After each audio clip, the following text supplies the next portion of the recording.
Peuple congolais, je vous salue au nom du Congo, notre mère patrie. Peuple, Bozali n'a problème, n'a pas frappeur, il y a Belgique ou dans la présidence de la République. Ce sont des frappeurs, yebi ndengeni na kokosa batu. Yebi ndengeni na ko manipuler population. Bunagana, Kiwanja, Rutshuru, et ça toujours dans ma boko M23 doit contrôler yango.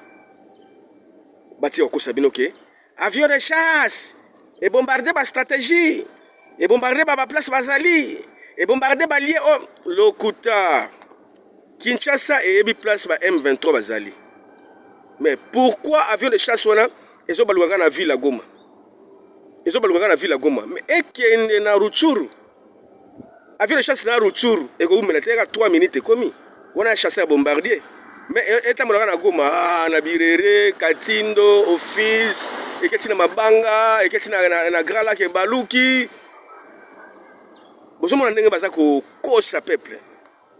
Vous voyez comment IDPS ça mentir peuple. Vous voyez comment IDPS ça na kati ya mensonge. Vous voyez comment Félix na batuna ya présidence wana clan na ye wana ba mina ya Bruxelles de frappeurs de ba kosa peuple. Vous avez un bébé sa kérosène na benzine.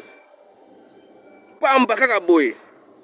Na batour na Goma. Mais bokende na Rutshuru. Mwende ku Rutshuru. Mwende ku Kiwanja. Mwende ku bombarder fashine ba M23 biko. Mais mungu na geuka tu ku Villa Goma. Mungu na geuka tu ku Villa Goma. C'est des mensonges. Pire et simple. Félix est un frappeur. Il connaît comment frapper des gens. Il connaît comment mentir. Hein?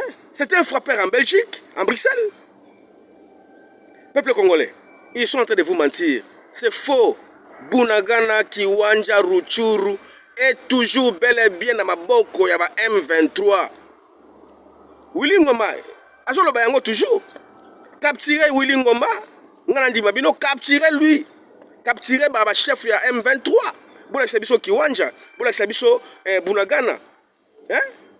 C'est des mensonges, bako sabino peuple. Makamwa lokuta, mais IDPS, franchement, vous allez payer très cher. Na makamwa lokuta na bino oyo. Famille Tshisekedi, bino bosakani na peuple wana. Bosakani na Congo, famille Tshisekedi. Félix, yo, okofuta